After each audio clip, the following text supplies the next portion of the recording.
ሰላም እንደምን አመሻችሁ ተማሪዎች። ዛሬ ደግሞ ሂስትሪ ግሬድ 9 ቻፕተር 7 ነው። እንዳጠቃላይ ቻፕተር 7 ስቴት ፕሪንሲፓሊቲስ ፖፑሌሽን ሙቭመንት ኤንድ ዘ ኢንተራክሽን ኢን ኢትዮጵያ ከ13ኛው እስከ 16ኛው መቶ ክፍለ ዘመን ያለው እና ፓርት 3 ነው። ፓርት 1 እና ፓርት 2 በባለፈው አቅርቤላችኋለሁ። ፕሌይሊስት ላይ ገብታችሁ ማግኘት ትችላላችሁ። የዛሬው ፓርት 3 ደግሞ ፖለቲካል ሶሻል ኢኮኖሚክ ኮንዲሽንስ ኦፍ ዘ ሳውዘርን ኤንድ ሴንትራል ስቴትስ ኢን ኢትዮጵያ። ሴንትራል እና ሳውዘርን ስቴቶች በኢትዮጵያ ከ13 እስከ 16ኛው መቶ ክፍለ ዘመን ፖለቲካል እና ሶሾ ኢኮኖሚክ ኮንዲሽናቸው ምን እንደነበር በባለፈው ስለ ሙስሊም ፕሪንሲፓሊቲስ ወይም ሱልጣኔት አቅርቤላችኋለሁ ፓርት 2 and my name is ሚስተር ጌታቸው። እንቀጥል። ፖለቲካል ሶሻል ኢኮኖሚክ ኮንዲሽንስ ሳውዘርን and central states in ኢትዮጵያ። ከነዚህ መካከል አንዷ ዳሞት ነች። ዳሞት was probably the earliest of the states። ከሳውዘርን እና ሴንትራል ስቴቶች መካከል ኢርሊየስት ብለን ወይም ቀደምት ስቴት ብለን የምንጠራት ዳሞት ተብላ ትጠራለች። ዳሞት ተብላ ትጠራለች ማለት ነው። ልክ የሙስሊም ሱልጣኔት ቀደምቷ በኢትዮጵያ ማን ነበረች? ሸዋ እንደምንለው ማለት ነው። ሴንትራል እና ከሳውዘርን ስቴት ከተባለ ደግሞ ዳሞት ነች። It seems to have existed as early as the Aksumite period over an extensive territory። እንትን ያለችበትን ካየ ነው ዳሞት የተመሰረተችበትን ካየ ነው ኤግዛክትሊ ባይታወቅም፣ ነገር ግን በአክሱም ጊዜም early as አክሱም በአክሱም ፔሪድ ኤክስቴንሲቭ ሰፊ ግዛት እንደነበራት የታሪክ መዛግብቶች ያሳዩናል ማለት ነው። This territory includes the area south of Blue Nile River ወይም አባይ ማለት ነው and extends to include ኢናሪያ ቢዛሞ and ወላይታ። ቴሪቶሪያል ኤክስቴንቱን ነው ካየን የሳውዝ ኦፍ አባይ ብሉ ናይል የምንለው እሱን ነው። ኢናሪያ ቢዛሞ ወላይታ ተብሎ የሚጠሩት ግዛቶችንም ያጠቃልል ነበር። ስንቀጥል among the rulers of these states ብዙ ሩለሮች አሏት። the well known was ሞታልሜ he was known ሞታልሜ ተብሎ የሚጠራው ንጉስ well known ፖፑላር የነበረ ነው ከብዙ ነገስታቶች መካከል ወይም ከብዙ መሪዎች መካከል ማለት ነው። who was converted to Christianity by አቡነ ተክለ ሃይማኖት during the 13th century። በ13ኛው መቶ ክፍለ ዘመን ነው ሞታልሜ ተብሎ የሚጠራው የዳሞት ንጉስ ወደ ክርስትና የተቀየረው ማለት ነው። በማን አማካኝነት? አቡነ ተክለ ሃይማኖት። አቡነ ተክለ ሃይማኖት በሚባሉት የኦርቶዶክስ ሴንት ናቸው። በእሳቸው አማካኝነት ክርስትናን ተቀብሏል። ዳሞት was annexed to Christian kingdom by አምደ ጽዮን። annexed ማለት ወደ ክርስቲያን ሃይላንድ ኪንግደሙ የተወሰደችው during the reign of አምደ ጽዮን። አምደ ጽዮን ደግሞ ከክርስቲያን ነገስታቶች መካከል the most expansionist king ብለን የምንጠራው። ስለዚህ ወደ ክርስቲያን ሃይላንድ ኪንግደም ፓርት ሆናለች ማለት ነው በአምደ ጽዮን ጊዜ። there is lack of information on the history of ቢዛሞ። ሌላኛው ቢዛሞ ተብላ የምትጠራው ስቴት ነች። በዳሞት ስር የነበረች ነች። ነገር ግን there is lack of information shortage of information አለ ማለት ነው። according to the pieces of evidence it had early connection with ዳሞት። የተገኘው ቁርጥራጭ ወይም መረጃዎቹ ከዳሞት ጋር ግንኙነት እንደነበራትና በዳሞትም ስር እንደነበረች መረጃዎች ያሳዩናል ማለት ነው። ሌላኛዎቹ ኪንግደምስ ኦፍ ላይክ ኢናሪያ ካፋ ወላይታ also had similar connection with ዳሞት። እነዚህ ስቴቶችም ከጥንት ከዳሞት ስቴት ጋር ተመሳሳይ ኮኔክሽን ሪሌሽንሺፕ እንደነበራቸው መዛግብቶች ያሳዩናል ማለት ነው። the kingdom of ኢናሪያ probably existed the area north of ጎጀብ river። ኢናሪያ ተብላ የምትጠራው ስቴት ከየት ነው የምትገኘው? ኖርዝ ኦፍ ጎጀብ ሪቨር። ጎጀብ ተብሎ የሚጠራው ሪቨር ከዛ በስከ ሰሜን። ኢናሪያ became parts of the Christian Highland Kingdom during the reign of አምደ ጽዮን። ዳሞት ስትያዝ ኢናሪያም በክርስቲያን ሃይላንድ ኪንግደም ስር ሆናለች ማለት ነው። its ruler built several churches። ክርስትናም በዚህ ወቅት ነው የተስፋፋው ኢናሪያ ላይ። then የተለያዩ ብዛት ያላቸው አብያተ ክርስቲያኖችንም አስገንብተው ነበር ማለት ነው። ሳውዝ ኦፍ ኢናሪያ ወዝ ዘ ኪንግደም ኦፍ ከፋ። ከኢናሪያ በስከ ደቡብ ደግሞ የምናገኛት ስቴት ከፋ ተብላ ትጠራለች። ዌንስ ከፋ ወዝ ናውን አትሊስት ሲንስ ዘ ኢንድ ኦፍ 14th ሴንቸሪ። የታወቀችው ከፋ በ14ኛው መቶ ክፍለ ዘመን መጨረሻ አካባቢ ከዛን ጊዜ ጀምሮ መታወቅ ጀምራለች። ያኔ አይደለም የተመሰረተችው፣ ነገር ግን የታወቀችው አትሊስት ከ14ኛው መቶ ክፍለ ዘመን። ኢት ዋዝ አን ኢንዲፔንደንት ኪንግደም ፍሮም ዘ ክርስቲያን ሃይላንድ ስቴትስ። እስከ 19ኛው መቶ ክፍለ ዘመን ክርስቲያን ሃይላንድ ኪንግደም በ1897 በሚኒሊክ ወደ ክርስቲያን ሃይላንድ ኪንግደም ውስጥ ከምትሆን ድረስ ኢንዲፔንደንት ስቴት ነች። ኢንዲፔንደንት ራሷን የቻለች ነጻ ሀገር ነች። The state of Walaita might have also been parts of the kingdom of Damot. የኪንግደም ኦፍ ዳሞት ፓርት እንደነበረች since its connection with Damot was strong. ከዳሞት ኪንግደም ጋር ስትሮንግ የሆነ ኮኔክሽን ስለነበራቸው በዳሞት ስር እንደነበረች የታሪክ መዛግብቶች ያሳዩናል ማለት ነው። ሌላው the ruling dynasty of Walaita was known as ወላይታ ማላ። ሩሊንግ ዳይናስቲው ወይም ስርወ መንግስቱ ወላይታ ማላ ተብሎ ይጠራል። የወላይታ ስንቀጥል ወላይታ was mentioned as one of the area paying tribute to the Christian kingdom during the reign of ይስሐቅ ከ1413 እስከ 1430 የነበረ ነው። ስለዚህ በክርስቲያን ሃይላንድ ኪንግደም ስር ሆና ለክርስቲያን ሃይላንድ ኪንግደሙ ትሪቢዩት ወይም ግብር ስትከፍል የነበረው ዲዩሪንግ ዘ ሬን ኦፍ ኪንግ ይስሐቅ ነው ማለት ነው። ኢት ማይት ሃቭ ኦልሶ ኮንቲኒውድ አዝ ፓርት ኦፍ ዘ ክርስቲያን ኢምፓየር አፕ ቱ ዘ ዋር ኦፍ አህመድ ኢብን ኢብራሂም ኦር አህመድ ግራይም ብለን የምንጠራው ማለት ነው። የአዳል መሪ የነበረው እሱ ጦርነት እስኪከፍት ድረስ የክርስቲያን ኢምፓየር ነበረች ማለት ነው። ወላይታ ወዝ አንደር ዘ ሩል ኦፍ ዘ ክርስቲያን ኪንግደም አንቲል ዲስ ታይም። ሌላኛው ስቴትስ ኢን ሴንትራል ኢትዮጵያ ሃይላንድስ። እስካሁን ያየናቸው ሳውዘርን ስቴቶችን ነው። ሰም ኦፍ ዘ ሴንትራል ኢትዮጵያን ሃይላንድ ስቴትስ ዌር እነዚህ ናቸው የሚጠቀሱት ካምባታ፣ ጉራጌ፣ ዘ ቺፍደም አንድ ዘ አገው ኪንግደምስ ኦፍ ጎጃም። እነዚህ ሴንትራል ኢትዮጵያ ስቴቶች ናቸው። ዘ ጉራጌ ቺፍደም ዌር concentrated in the area west of Lake Zwai and the highlands of Dawaro. የተለያዩ ቺፍደሞች ናቸው፣ ትንንሽ ስቴቶች ናቸው እና አካባቢያቸው ወይም ኤሪያቸው ዌስት ኦፍ ሌክ ዝዋይ እዛ አካባቢ ይኖሩ እንደነበር እና the highlands of Dawaro በዳዋሮ ሃይላንድ አካባቢ ኮንሰንትሬቱ ነው ይኖሩ እንደነበር ወይም ተመስርተው እንደነበር የታሪክ መዛግብቶች ያሳዩናል ማለት ነው። ኢትስ ሎካል ቺፍ ዩዝድ the title መሪዎቻቸው ታይትሎቻቸው ማን ነበር? አዝማች፣ አበጋዝ እና ንጉስ ብለው ይጠራሉ መሪዎቻቸው ማለት ነው። የአገው ኪንግደም ሌላኛው ስቴት አገው ኪንግደም ኦፍ ጎጃሙ ነው። የአገው ኪንግደም ኦፍ ጎጃም was mentioned in the Christian historical documents። በክርስቲያን ሃይላንድ ኪንግደም ሂስቶሪካል ዶክመንት የአገው ኪንግደም ኦፍ ጎጃም ተጠቅሷል። It was located to the south of Lake Tana። ኤሪያው ማን ነው? ሳውዝ ኦፍ ሌክ ታና ከጣና ሐይቅ በስከ ደቡብ and exercise strong control over the lake and its islands። ወይም ስትሮንግ የሆነ ኮንትሮል ወይም ይዞታ ነበራቸው ሌክ ታና አካባቢና አይላንዶችን በእነሱ ቁጥጥር ስር እንደነበር የታሪክ መዛግብቶች ያሳዩናል ማለት ነው። ክርስቲያን ኪንግደም ሜድ አቴምፕት ቱ ብሪንግ አገው ኪንግደም አንደር ዴር ኮንትሮል። የክርስቲያን ነገስታቶች በተደጋጋሚ ሙከራ አድርገዋል አገው ኪንግደምን በቁጥጥራቸው ስር ለማድረግ ማለት ነው። they advanced to the hinterland using the Lake Tana region as a stepping stone።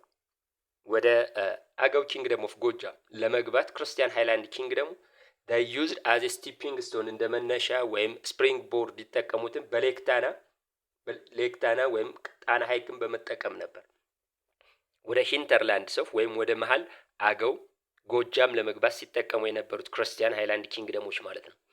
አምደ ጽዮን ዘ ሞስት ኤክስፓንሽኒስት ኪንግ ብለን የምንጠራው ነው። ከ1314 አፕ ቱ 1344 ኢንኮርፖሬትድ ጎጃም ኢንቱ ዘ ክርስቲያን ስቴት ኢን ዘ ኤርሊ 14 ሴንቸሪስ 14ኛው መቶ ክፍለ ዘመን መጀመሪያ አካባቢ ጎጃም በክርስቲያን ሃይላንድ ኪንግደሙ ስር የቁጥጥር ስር ሆነዋል ማለት ነው። ወይም they became parts of the Christian Highland Kingdom. In the reign of Amda Zion, Christian preachers at monasteries at Lake Tana named Abba ዘዮሐንስ attempts to evangelize the people. ወደ ክርስትና የቀየሯቸው ናቸው። አባ ዘዮሐንስ ተብሎ የሚጠሩ ከጣና ገዳማት ይኖሩ የነበሩ ናቸው። ስለዚህ ሙከራዎችን አድርገዋል ወደ ክርስትና እንዲቀየሩ ለማድረግ። ከዛም በኋላም ስትሮንግ ክርስቲያን ቤዝ እንዲይዝ አድርጎታል ማለት ነው። ስትሮንግ ክርስቲያን ቤዝ። ኢኮኖሚያቸውን እኔ ኢኮኖሚ ኤንድ ፖለቲክስ their economy was based on the profit from trade and agriculture. That means agriculture and trade was the main economy of those southern and central states. The main trade item was enslaved people or slave power ማለት ነው። ሜን ኤክስፖርት የሚያደርጉት እነዚህን የሰው ኃይል ነበር ማለት ነው። ሲቪት ivory and other natural products were the main export items of those southern and central states. The demand for enslaved people was from Arabia, Persia and India. ከዚህ አካባቢ የሚወጡ ስሌቮች ወይም የሰው ኃይል ባሪያዎች አብዛኛው የሚፈለጉት ወይም የሚሄዱት ወደ የት ነው? ወደ ፐርሺያ፣ ኢንዲያ እና አረብ ነበር ማለት ነው።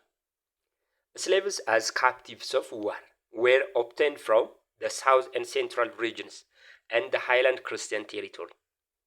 ስሌቮቹ በአብዛኛው ካፕቲቭስ ኦፍ ዋር ናቸው፣ የጦር ምርኮኞች ማለት ነው።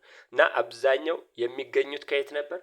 ፍሮም ሳውዘርን ሴንትራል አንድ ክርስቲያን ሃይላንድ ኪንግደሞች ላይ ቴሪቶሪ ላይ ስሌቭ ሶርስ ነበር ማለት ነው። ይሄ የሳውዘርን እና ሴንትራል ስቴቶች ነው ማለት ነው።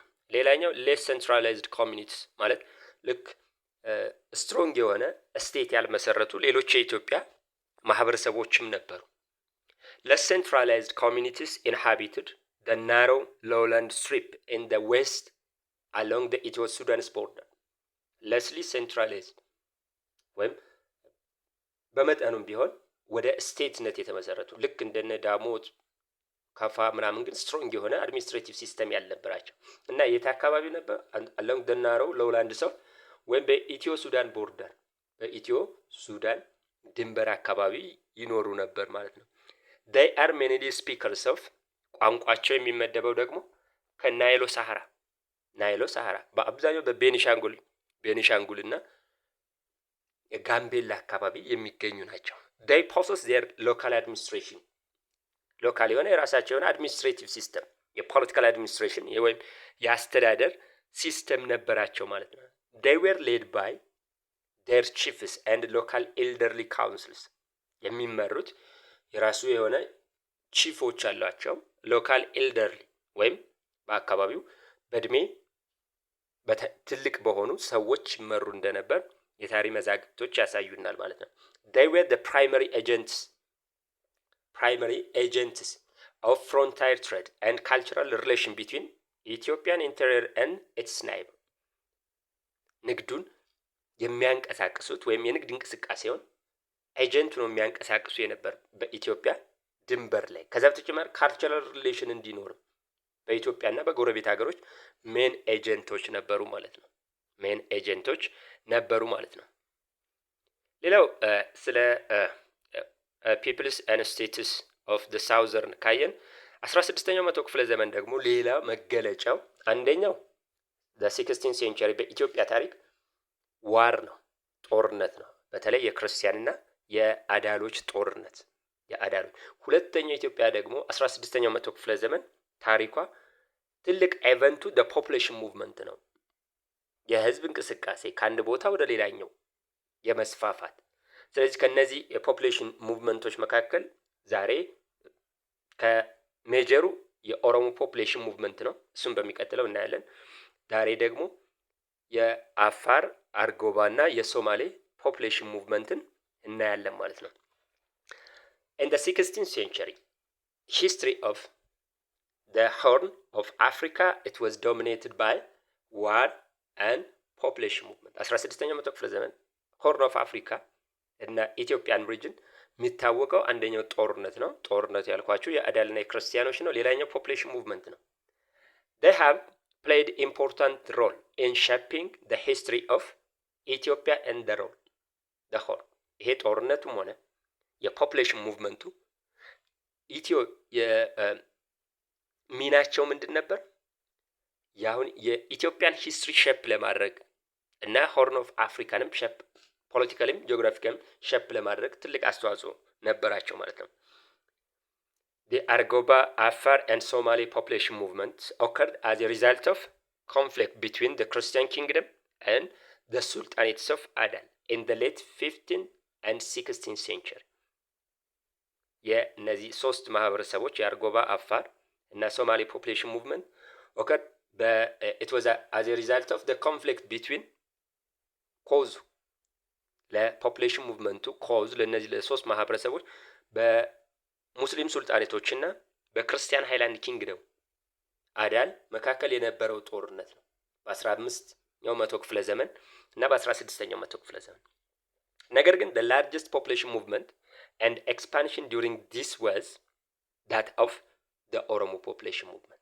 እጅግ በጣም ብዙ ብዛት ያለው ህዝብ ሙቭመንት የተጀመረው የ16ኛው መቶ ክፍለ ዘመን ኢቨንት የኦሮሞ ፖፕሌሽን ሙቭመንት ነው። እነዚህን የአርጎባ፣ አፋርና የሶማሌ ፖፕሌሽን ሙቭመንት ኮዛቸውን እናያለን ማለት ነው። አርጎባ The territory of Argoba lay in the region where the major Caribbean trade route passed to Zaila. ሎንግ ዲስታንስ ትሬድ አለ። ካራቢያን ትሬድ የሚባለው ሲራራ ነጋዴ ወይም የሎንግ ዲስታንስ ትሬደሮችን ነው። ስለዚህ አርጎባ የሚገኙት ትልቁ የንግድ መስመር ዘይላ ማለት ትልቁ የኢትዮጵያ የውጭ የንግድ መስመር ነው። ያን ክሮስ የሚያደርገው ቦታ ላይ ነው የሚገኙት ማለት ነው። They were major agents of trade and Muslim sultanates formation in the whole. ሜጀር ኤጀንቶች ናቸው። ለንግድም ዋና ኤጀንቶች ነበሩ። ለሙስሊም ሱልጣኔቶች መመስረትም በኢትዮጵያና በሆርን ኦፍ አፍሪካ ሜጀር ኤጀንቶች ነበሩ አርጎባዎች ማለት ነው። ከነዚህም መካከል ሽዋ the earliest state ብለን የምንጠራት፣ ሌላኛዋ ኢፋት the strongest ሙስሊም ሱልጣኔት ብለን የምንጠራት፣ ለእነሱ መመስረት የአርጎባ ህዝቦች አስተዋጽኦ አለው ማለት ነው። The Argoba was targeted of the Christian kingdom expansion. አርጎባዎች ምክንያቱም የንግድ መስመሩን ክሮስ ስለሚያደርጋቸው በክርስቲያን ሃይላንድ ኪንግደሙ ታርጌት ሆነው ነበር። The Sultanate of Ifat, in which the Argoba were dominant, became the center of against the Christian kingdom. Ifat the most rival group ናቸው። the most rival የክርስቲያኖች ተቀናቃኝ ስትሮንግ የነበረችው ሙስሊም ሱልጣኔት ኢፋት ነች። ኢፋት ደግሞ ዶሚናንትሊ በማን ነበሩ? አርጎባዎች ነበሩ ኢፋት ስቴትን የመሰረቷት። ስለዚህ የክርስቲያን ሃይላንድ ኪንግደሙ ተቃዋሚ ወይም ቻሌንጀር የነበረች ነች። the Argoba joined the Afar and Somali against the Christian kingdom. መጨረሻ ላይ አርጎባዎች ከአፋርና ከሶማሌ ጋር ጆይንት ፈጥረው ወይም ውህደት ፈጥረው they stands against the Christian Highland Kingdom. Argoba were affected by the consequences of the war since 13th century. ከ13ኛው መቶ ክፍለ ዘመን በጦርነት ምክንያቱም የንግድ መስመሩን ክሮስ ስለሚያደርግ ያን ለማያዝ ደግሞ የተለያዩ ነገስታቶች በተደጋጋሚ ጦርነት ያደርጋሉ። ስለዚህ የዚህ የጦርነቱ ተጎጂ ነበረች ማለት ነው። The lasting effect of the war can be perceived from dispersed settlement of the Argoba people. መጨረሻ ሪዛልቱን ካየነው ጦርነቱ ዲስፐርስ አድርጎታል። ዲስፐርስ የሆነ አንድ አካባቢ ተነጣጥለው ሴትል እንዲያደርጉ አንድ እንዳይሆኑ ትልቅ አስተዋጽኦ አድርጓል ማለት ነው ጦርነቱ። ሌላኛው ፖፑሌሽን ሙቭመንት የአፋር ፖፑሌሽን ሙቭመንት ነው ማለት ነው። They moved towards አፋሮች ዳይሬክሽናቸው የሙቭመንታቸው ዳይሬክሽን ወዴት ነው? it was towards the east ወደ ምስራቁ until they reach the middle አዋሽ because of drought እስከ መካከለኛው አዋሽ እስኪደርሱ ድረስ ነው ሙቭመንታቸው። ለሙቭመንታቸው ምክንያት ደግሞ ምንድነው? it was drought ድርቅ ለአፋር ፖፑሌሽን ሙቭመንት ምክንያት ነበር ማለት ነው። trade route linking the port in the horn passed through the Afar territory ልክ እንደ አርጎባዎች አሁንም ወደ ዘይላ የሚሄዱ የትሬድ ሮት ክሮስ ያደርጋል ወይም ሊንክ ያደርጋቸዋል ሊንክ አለው ማለት ነው። ከአፋሮች ጋር ሊንክ እንዳለ ያሳየናል ማለት ነው። it was the center of competition between the Christian kingdom and the Muslim sultanates to control the trade route አሁንም ልክ እንደ አርጎባ አፋሮችም ይሄ ጣፈን ተደርሷቸዋል ማለት ነው። ሴንተር ፎር ኮምፒቲሽን ክሮስ ስለሚያደርጋቸው ስትራቴጂካል ፕሌስ ስለሆነ ማለት ነው። ክርስቲያኖቹም አዳሎችም የራይቫል ነበሩ ይሄን አካባቢ ለመቆጣጠር ማለት ነው። the conflict inevitably pressurized the Afar to move in different direction to avoid the risk of dispute አሁን ሁለተኛ ሪዝኑ ነው ማለት ነው። አንደኛው ድሮት ነው ብለናል ለአፋር፣ ሌላኛው ደግሞ ከዚህ ኮንፍሊክት ለመዳን ወይም ግጭት ለማምለጥ ከሪስክ ለመዳን ወይም አቮይድ ለማድረግ ይሄን ሪስክ ማለት ነው ሙቭመንቱን እንደጀመሩ የታሪክ መዛግብቶች ያሳዩናል ማለት ነው። in the 16th century their pastoral economy helped them to survive the destruction effect of the war ኢኮኖሚያቸው ፓስቶራሊስት ናቸው፣ ከብት አርቢዎች ናቸው። ይሄ ከቦታ ቦታ መዞራቸው ኮምፕሊትሊ ከዲስትራክሽን እንዲድኑ አስተዋጽኦ አድርጓል ማለት ነው። ሴትል የሆነ ፐርማነንት የሆነ ሴትልመንት ስለሌላቸው። ሌላኛው የመጨረሻው የሶማሊ ፖፑሌሽን ሙቭመንት ነው።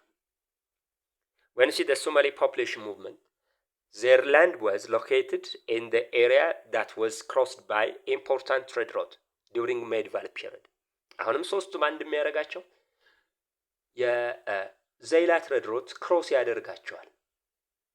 ያደርጋቸዋል። ሶማሌም እንደዛው ነች ማለት ነው። the population movement of Somalia was a strong force behind the military strength of Imam የሶማሊ ፖፑሌሽን ሙቭመንት ለአህመድ ግራኝ ወይም ለአዳሎች ፎርስ መጠናከር ሚሊተሪ ስትሬንግዝ ትልቅ አስተዋጽኦ አድርጓል ማለት ነው። ምክንያቱም ከነዚህ ማህበረሰቦች ወታደሮችን ሪክሬት ማድረግ ችሏል፣ ወታደሮችን ማግኘት ችሏል ማለት ነው። the population movement of the Somali did not last for long as they returned to their homes following the defeat of Imam Ahmed ይሄን ካየነው ምንድነው የሶማሊ ፖፑሌሽን ሙቭመንት ለብዙ ጊዜ ቆየ አይደለም። የአህመድ ግራኝ ጦር በ1543 እስኪሸነፍ ድረስ ነው። ከዛ በኋላ ወደ ኦሪጂናሊ ቦታቸው ተመልሰዋል ማለት ነው። ተማሪዎች እንግዲህ ዛሬ ያቀረብኩላችሁ ቻፕተር 7 ፓርት 3 ነው። ታንክስ ፎር ዩር ሊስኒንግ። ፓርት 4ን ደግሞ የሚቀጥለው አቀርብላችኋለሁ። አመሰግናለሁ። if there is any question and comment please write። አመሰግናለሁ። ሰላም ደሩ።